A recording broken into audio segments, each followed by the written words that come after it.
On behalf of Tulane University's A.B. Freeman School of Business and the Burkenroad Reports, welcome.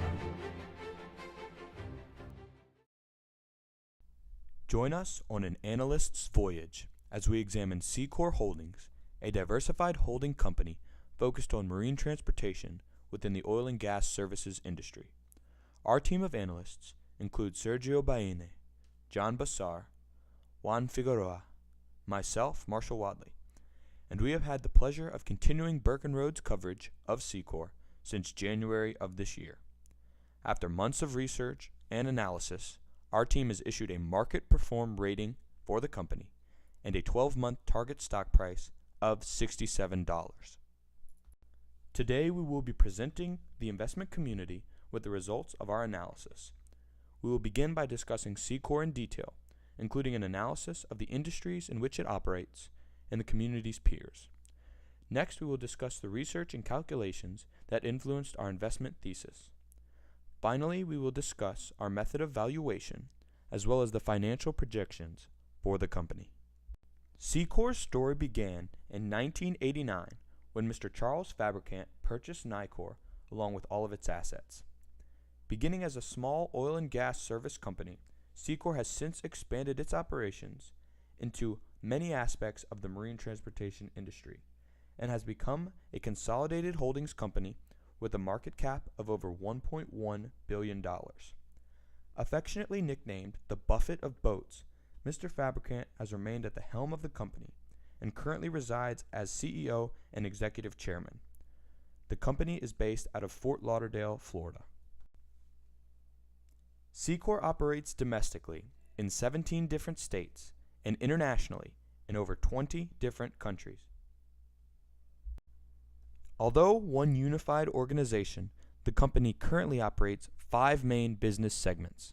SEACOR's 3 main business segments, offshore marine services, inland river services, and shipping services, are all included in the marine transportation industry. In recent years, the company has also developed and expanded its operations in the corn processing industry. The final business segment of the company, labeled as Other, refers to all of the remaining operations within the business. Offshore marine services has historically been the primary business unit of the company. Accounting for an average of 35% of annual revenues, offshore marine services is the segment most often associated with the SEACOR brand. This segment's fleet of nearly 200 boats operates both domestically and internationally. However, the majority of its operations are focused in the Gulf of Mexico. Inland River Services, SEACOR's second largest segment, focuses on providing river transportation for the agriculture industry. This segment's fleet consists of over 1,500 barges, the majority of which are dry cargo barges. The fleet operates along the Mississippi, Magdalena, and Paraná-Paraguay river systems. Although a seasonal industry itself, Inland River Services provides SEACOR with a buffer against the large cyclical movements of the oil and gas industry. SEACOR's shipping services focuses on the transportation of oil and gas and providing harbor towing and bunkering services. Branding itself as a marine transportation solutions provider, this business segment is also involved in LNG support and other marine transportation logistical services. This segment focuses its operations both domestically and in the Caribbean. SEACOR is the majority owner of Illinois Corn Processing, which comprises of the company's 4th business segment. Although far different than its marine transportation segments, SEACOR has successfully operated Illinois Corn Processing, which has acted as an excellent source of diversification for the company since 2012. The various remaining activities of the company have been grouped together into a segment called Other. This segment includes activities such as commodity trading, investing, and emergency services. Shown are SEACOR's historical revenues by segment from 2012 through 2016. Overall decreases in revenue have been mainly driven by the decline in the offshore marine services segment. In 2016, for the first time in the company's history, shipping services replaced offshore marine services as the primary revenue earning segment. Together, the marine transportation segments, the heart of SEACOR's business, brought in approximately $610 million of revenue, or just under 75% of the company's total. Once investors understand the operations of the company, it is essential to examine the industry in which SEACOR operates. In the marine transportation industry, demand is driven by commodities and global imports and exports. Roughly 80% of the global trade volume is transported by ships. Margins depend on the level of domestic and international production and consumption of commodities, such as oil, LNG, agricultural goods, etc. A huge factor in this industry is the cyclical nature of the oil prices. The threat of new entrants is low, as capital requirements are high and current economic conditions are unfavorable. The bargaining power of buyers is high, as the customers in this industry tend to be large and are responsible for a significant portion of the service company's annual revenues. The threat of substitutes is low, as other transportation methods, including helicopters, are limited in their capacity and ability to access platforms.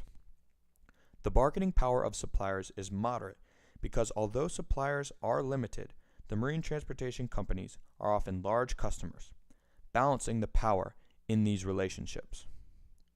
Competitive rivalry can be high, as oversupply of vessels forces companies to compete on price.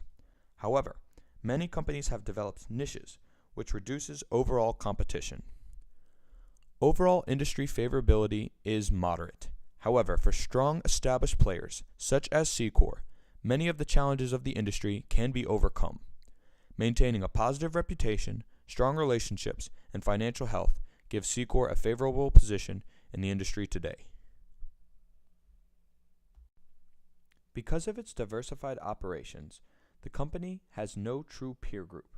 However, companies such as Hornbeck, TK Offshore, Tidewater, and Gulfmark closely resemble SEACOR's Offshore Marine Services division.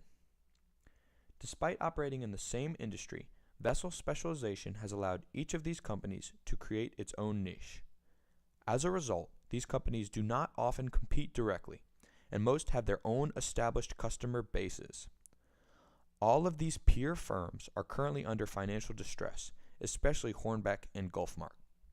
The current economic climate has created a trend of downsizing and consolidation amongst peers.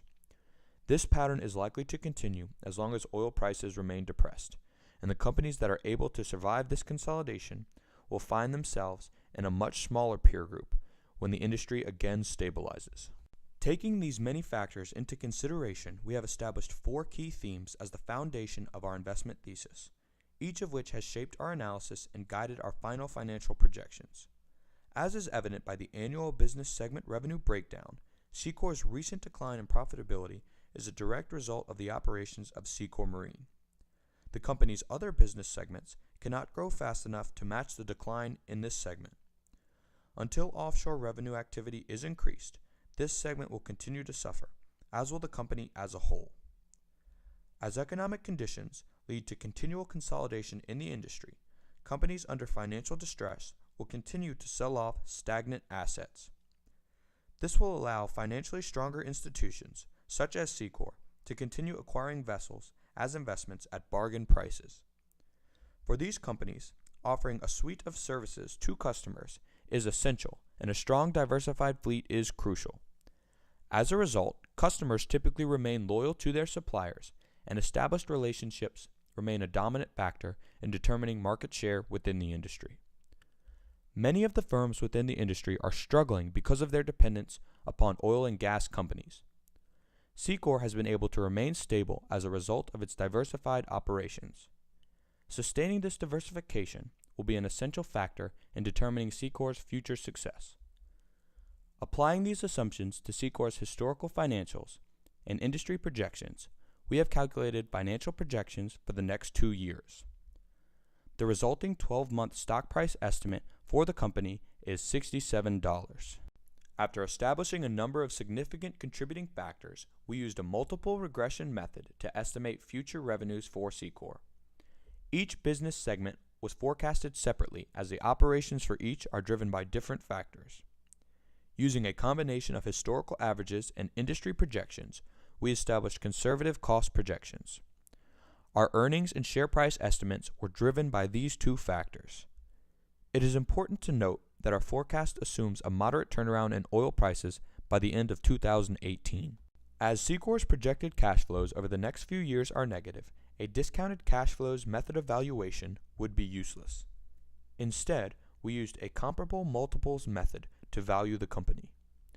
Using an average of SEACOR's historical ratios, we equally weighted the price-to-book ratio and the enterprise value to sales ratio to establish an average target price of $66.71 for the company.